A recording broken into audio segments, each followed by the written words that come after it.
안녕하세요. 농사의 모든 것, 농업의 모든 것, 농업박사 박희권입니다.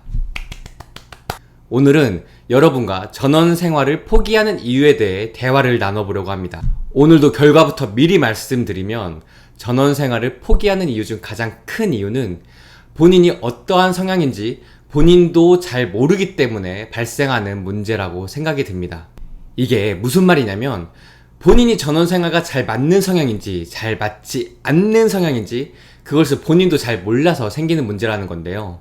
원래 예전부터 시골 생활은 잘 맞으면 천국, 잘 맞지 않으면 지옥이란 얘기가 있는데 직접 살아보기 전까지는 여기가 천국인지 지옥인지 아무도 모릅니다. 그래서 제가 말씀드리고 싶은 건 시골 생활을 결정하시기 전에 미리 1년이든 2년이든 시골집을 월세로 얻으셔서 몇 년 살아보시는 것을 추천드립니다. 그래도 1, 2년 살다 보면 본인이 전원 생활에 적합한지 적합하지 않은지 확실히 알 수 있거든요. 네, 주제로 다시 돌아와서 지금부터 여러분께 전원 생활을 포기하는 이유들에 대해서 말씀드리도록 하겠습니다. 바로 시작하겠습니다.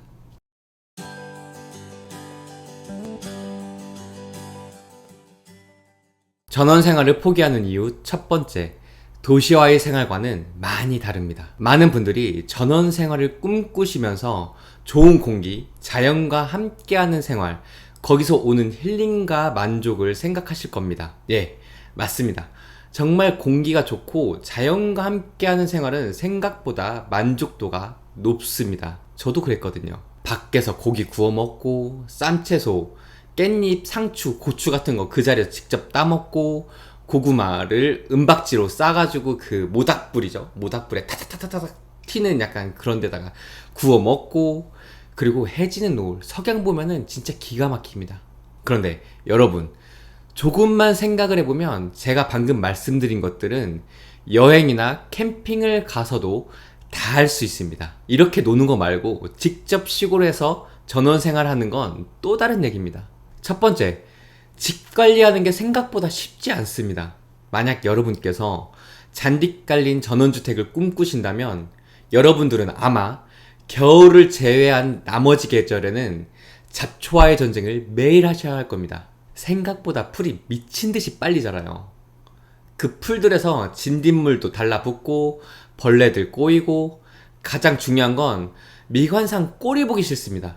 아무리 멋진 전원주택을 지어도 풀 관리 안 한 집은 그냥 귀신 나올 것 같아요. 그리고 안전과 관련한 문제들도 있습니다. 여름철, 장마철, 태풍이 오는 시기에 번개 내리쳐서 차단기가 내려가서 전기를 만져야 하는 상황이 생각보다 자주 있고요. 갑자기 뱀이 어디선가 툭 튀어나온 일이 생각보다 비일비재합니다. 저는 정말 시골에서 뱀을 처음 봤는데 처음 뱀 봤을 때 정말 기절하는 줄 알았습니다. 그리고 겨울에는 동파 걱정을 좀 해야 되고 난방비 걱정도 하셔야 합니다. 희한하게 같은 추위라도 도시의 추위보다 시골이 더 춥게 느껴져요. 그래서 한겨울에 생각보다 동파가 잘 됩니다. 동파돼서 물 못 쓰는 상황 오면 정말 불편하죠. 화장실도 못 쓰고. 그리고 난방비 폭탄. 이건 정말 좀 기름 보일러를 떼실 거면은 각오를 하셔야 합니다. 한 달에 난방비로 몇십만 원 나오는 건 정말 우습게 나와요. 전원 생활을 포기하는 이유 두 번째, 주위에 편의시설이 없습니다. 여러분, 혹시 휴대폰 배달 어플을 딱 켰을 때 아무 리스트가 안 뜨는 상황을 혹시 겪어본 적이 있으신가요? 지금 제가 그래요. 아무것도 안 떠요. 그냥 다 텅이에요, 텅. 가끔 배달 음식 시켜가지고 집에서 소주 한잔 하고 싶을 때 있잖아요. 맨날 집밥 해먹을 순 없으니까. 그럴 때 저는 시내까지 나가서 포장을 해옵니다. 그래도 요즘에는 시골에도 편의점이 많이 생겼어요. 그래서 급하게 마트 갈 일들은 많이 줄어들었는데 가끔 그 브랜드 치킨이 먹고 싶을 때가 있잖아요. 여러분들 아시죠? 그 크리스피한 뭐라고 약간 바삭바삭한 치킨. 그럴 때는 운전을 해서 몇십 킬로 떨어진 시내까지 갔다 옵니다. 그런데 사실 이런 먹는 문제들은 큰 문제가 아니에요. 진짜 큰 문제는 아플 때입니다. 아파서 운전도 하기 힘들 때 그래도 제가 직접 운전을 해서 그 몇십 킬로 떨어진 병원까지 직접 가야 합니다. 제가 최근에 열이 38도, 39도까지 올랐었어요. 막 오한이어서 막 오들오들 떨리는 그 와중에 운전하려니까 진짜 미치겠더라고요. 여러분 아시죠? 그 오한 왔을 때 바늘로 쿡쿡쿡쿡 찌르는 약간 그런 통증. 와, 진짜 죽겠더라고요. 그래도 천만다행히도 잘 도착했어요, 병원까지. 병원 도착한 다음에 해열제를 맞았는데, 와, 그때 살겠더라고요. 해열제가 정말 그렇게 고마운 존재인지 그때 알았습니다. 전원 생활을 포기하는 이유 마지막 세 번째, 외로움입니다. 여러분, 혹시 이런 말을 들어보신 적이 있으실까요? 혼자 살면 외롭고 같이 살면 화병 난다는 말.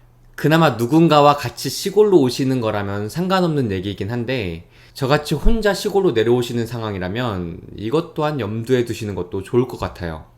시골은 해만 떨어지면 주위가 정말 깜깜합니다.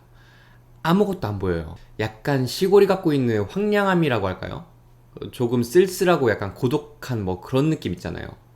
다행히도 저는 혼자 있는 걸 그렇게 싫어하지도 않고 이런 느낌들이 엄청 싫거나 하진 않는데, 이런 분위기를 못 견뎌 하시는 분들도 덜어 있으시더라고요. 그래서 이건 성향 차이긴 한데, 혼자 있는 걸 싫어하신다거나 적막한 분위기, 약간 고독함, 그런 거를 즐기시는 분이 아니라면 솔직히 저라면 전원 생활을 굳이 추천드리고 싶진 않습니다.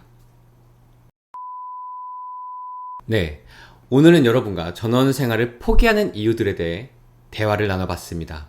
확실히 여러분이 전원 생활은 이럴 것이라고 막연히 상상하시는 것들이 있잖아요.